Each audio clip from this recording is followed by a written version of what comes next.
A little while back, I made a video called Villains I Have on Fraud Watch, where I went over 3 villains that I personally don't think got it like that for real. That being Eddie Brock, specifically Sam Raimi's Spider-Man 3 version, Ganondorf, the Gerudo Demon King that be getting folded by a nonchalant light skin, then Mr. Spammy McSpam, Button Masher, zero skill, zero talent, all cheat codes, all for one. I've read all y'all comments on y'all debunking my takes. And to be real, I don't care what y'all go and type. These niggas are still frauds, especially all for one. And y'all can never change my mind on that one. I do, however, respect you guys' opinions. But man, hell no. But we gonna keep it pushing, cause right now, it's time for even more villains that I have on Fraud Watch. Started with none other than Vecna himself. Stranger Things 5 is just, it deserves its own criticism. Villain aside, there were so many issues I had with how this show ended that if I would cover them all in this segment, it would end up being 15 to 20 minutes long, at the very least. And I'm not saying the entire series is bad by any means. I can't pretend that these guys did not fumble that ending though.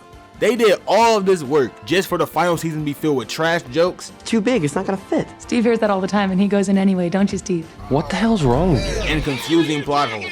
Talking about some it took a long time to write Will Byers coming out scene. Boy, this Disney Channel scene. They were acting like this scene had the cooking process of a beef Wellington. Brody, this was a hot pocket placed inside of an easy bake microwave oven made by Fisher Price.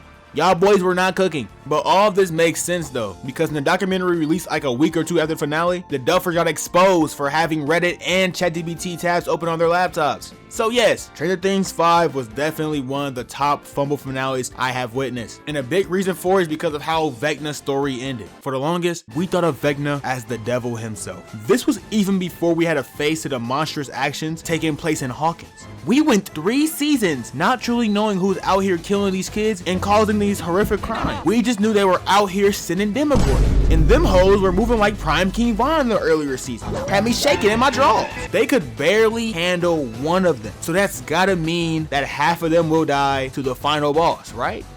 Right? And when he was initially introduced, that was the case. Vecna was just L with maxed out stats and super chop. Man, when I first seen this season 4 ending, I thought it was over. Hawkins was about to look like Resident Evil. Stranger Things was gonna begin their final war arc. This was gonna go crazy. Then we cut to season 5, and all this build up dang near got retconned. This scene did not matter whatsoever anymore. They edged us. They were teasing. To cut things short, Vecna is just lame. He was legit a threat all the way up to the 5th season, where for some reason, the dude got massively nerfed. This man was afraid of a cave for half of the season. And then when Max and Holly were trying to execute their plan and save the kids, the nigga decided to lock in and just go for it anyways? It's some weak ass writing, bro. I don't care if he had a traumatic experience in that cave when he was a kid. This dude is the same guy who did this. He should not be afraid of no cave. Speaking of Max and Holly trying to save the kids, that boy Vecna is a whole PDF file. Whole gang trying to rationalize why he kidnaps children. Oh, children are just weaker and easier to manipulate. No. Vecna is literally just gross, nigga. Release the Vecna files pronto and leave no redactions. I just know he was hanging with them niggas on that island, bruh. And his skin dry. So I know he wasn't over there snorkeling. But most of all, my biggest diss on Vecna has to be his final fight with the gang. The gang went into the Upside Down to hunt down Vecna and the Mind Flayer in order to put an end to everything with the flea market ad loadout. All they had in their arsenal was what? A flamethrower, some straps, a slingshot, water balloons that were filled with flammable liquid, Steve's baseball bat, and a flare gun. And yet they managed to take the Mind Flayer down. This is some bull! Mind you, during this supposedly monumental battle versus this ginormous monster, none of them died. A group of teens and young adults pulled up on their turf and beat what is dang near kaiju with this weak ass loot. They over here pump faking Steve Harrington's death again, having Jonathan save him and whatnot. Nigga, I don't care. Y'all be saying one of them should have died. But if we being real, all of them should be gone. Except for my boy Lucas, you know, us brothers gotta sit together. And Vecna versus L, bro, nah, don't even get me started on this fight. This is easily one of the worst choreographed fights I've seen in a TV series. And I'm not gonna act like I expected some crazy stuff as if Jackie Chan's stunt team was put in charge, but all they did was run and fly around and throw each other. Man, this entire finale was weak. It was buns. Vecna ain't got no hands. The last thing I want to mention before I move on is how Will came out. Not of the closet, but came out and started getting more involved because his powers were awakened. Vecna kidnapped and tortured this boy when he was a jit, just for him to end up cooking him in the end. Now, I'm unsure if he ever hoped for Will to get this type of power set or not, but Vecna literally indirectly caused his demise by doing this. To me, that just makes him more of a fraud, but to be honest, that's most likely another writing issue, because we all know the Duffer Brothers cannot type something good anymore to save their lives. On to the next fraud.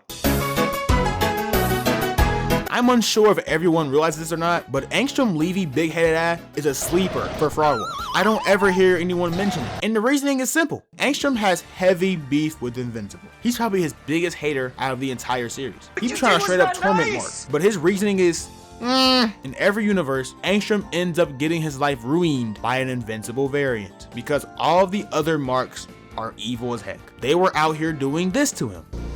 You're making me feel bad, man. I'll tell you what.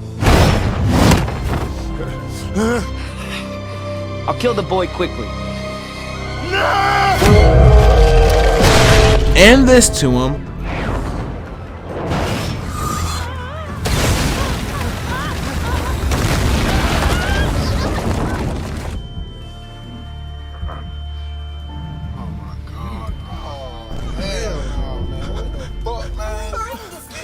Oh yeah.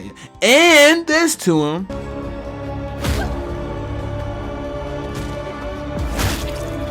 And there's many more. These marks were cooking Angstrom and his loved ones in every universe. One of the Angstroms had a plan to use the combined intellect of all of the Angstrom variants to help restore and rebuild the multiverse. And they had this big crazy machine that would help them do it. But our Mark pulled up to try to put a stop to it because Angstrom was getting help from the Mauler twins. And if you know anything about Invincible, you know that Mark does not mess with the Mauler twins. So he tried to put it into this thinking what he's doing is right. And all this mumbo jumbo happens and it caused the machine to malfunction and blow up, making Angstrom mutate into this long-headed thing. They got Berlin in the game. And partially giving him a good reason to hate our version of Invincible. I'd be mad too, bro. This guy ruined this plan and all he was trying to do was rebuild the multiverse. But this is where the sympathy ends, because as any person would want, Angstrom wanted to get his lick back on our universe Mark, but his methods were straight up idiotic. In order to ruin this Mark's life, he decided to team up with every other Mark in the multiverse. Mind you, every single other version of Mark Grayson is a freaking maniac. And most, if not all of them, had directly ruined Angstrom's life. His brain's so fat because now he's basically all of the Angstrom into one Angstrom. He has all the memories of every other variant. He's literally the sole Angstrom. So Angstrom, how you gonna side with the ops to try to torment and kill the only version of Invincible that is trying to do right with the world? He broke into his crib and had Debbie by the neck, talking dirty as heck. Dude almost murked Oliver, and he was a baby. But he ain't have this same energy for the version of Invincible that put his own son on a shirt right in front of him. Wife got impaled. But no, he don't want smoke with that guy. He wants a fade with Goody Two Shoes Mark. If you never thought it before, I hope you see it now. Angstrom Levy is a fraud. Yes, we're finally here. Took 2 installments of this series, 5 of their characters, my computer breaking and me having to restart this video twice before I felt the complete need to give Muzan some slander. What can I say? Saving the best for last up to this point. Muzan is easily the biggest fraud out of both of these videos. And if you've seen Demon Slayer, you're already well aware. Muzan is the main villain in Demon Slayer. He's the leader of the 12 Kisuke, a group of highly skilled and threatening demons. They have put in some dangerous work against our heroes in the story so far. But before I start slandering him, I'm not gonna lie. Muzan stayed clean. His fits be tough, man. He a smooth dude. That's where the praise ends. That's where it ends, no more glaze. Muzan literally has the biggest lottery odds for worst main villain in all of recent fiction. For starters, he's the leader of all of these powerful demons who has thrown hands and severely injured some of the Demon Slayer Corps, sometimes even killing members. But the man never runs a fade himself. Now, to be real, this is indeed a diss I will not fully get behind. Because in a general sense, this is basic villain etiquette. Why go murk your ops yourself when you can make your little bros do it for you?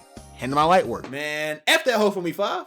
But instead of the typical villain just doing this to flex, Muzan does this because he's actually a straight up Back in the day, Muzan was being hunted by a demon slayer named Yorichi. And if you think any of the current demon slayers are goats right now, then you're valid. I mean, you valid. But that man Yorichi was overly tough. He the truth. Yorichi was the toughest demon slayer in history. And he also created the sun breathing technique. So do you think that this would be Muzan's biggest rivalry? But nah, this ain't no rivalry. Muzan just got his booty beat. Yorichi was making quick work of Muzan, and the only way Muzan could duck the fade was by splitting his body into hundreds of pieces. He was fearing for his life, bruh. Now Yorichi is long gone. RIP my goat. And since he was the coldest slayer in history, you'd think that after his death, Muzan would be out in the field for real, slaying everybody else. But nah, like I said earlier, he makes all of his hench demons do his dirty work. Muzan is also just, for lack of better words, the nigga's an idiot. If you have watched Demon Slayer, then you definitely know by now that Muzan is so tough on paper that there's no real way for their heroes to beat him without him just fumbling over and over again.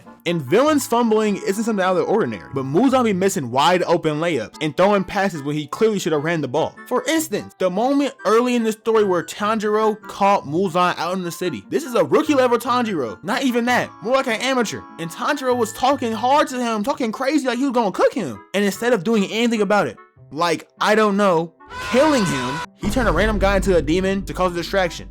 In a way, I have to give it to him. This was a good way to show the separation of power at this point between the characters and made Muzan actually seem scary for a while. But boy, Tanjiro is literally a splitting image of your biggest op. The same op that up to this point is the only person to come close to ending your life. Me personally, if a guy that looks that similar to the one that gave me PTSD rolls up on me talking like this, I'm liable to up in the fire, off rip. But wait, y'all, this isn't even the dumbest thing he has ever done. When Ubuyashiki, leader of the Demon Slayer Corps, was nearing his end on his deathbed, Muzan decided to pull up, best dressed, hair pressed, all that good stuff. He clean again, he being clean. Man, he got soft, that nigga got soft. Just to watch his op die, practically doing what he thinks is a celebratory victory lap. But this is odd because Muzan been around for a long time. He has let many Ubuyashikis die without pulling up the flex on him. Nevertheless, he is there to talk his smack. But Ubuyashiki was cooking him, which is crazy because he seems to be the one on the down end. I mean, the dude is literally about to die from an unknown disease. Look at his face. This man is beyond cooked. But of course, Muzan is not thinking. And when he least expected it, Ubuyashiki and his wife's plans goes into fruition and his house explodes, killing not only himself, but his wife and his daughters. But for the cause of burning Muzan severely. Muzan legitimately got fried. And then all Demon Slayer Corps pulled up and were about to beat the living crap out of him. You gotta be a very stupid nigga to get caught off guard in this fashion, bro. But Nakame used her demon blood art to transport Muzan back to the Infinity Castle, giving him enough time to regenerate before our heroes could put an end to him once and for all. He got bailed out again, bruh! Muzan's upper ranked demons are the real MVPs. He is nothing without them. So yeah, y'all was valid with getting upset that I did not have him on the first video, because up to this point, Muzan is easily the biggest fraudulent villain in anime. That's all I have for now. If there's any more fraudulent villains I missed, talk about it in the comments. As I always remind y'all, God loves you guys. Thanks for watching.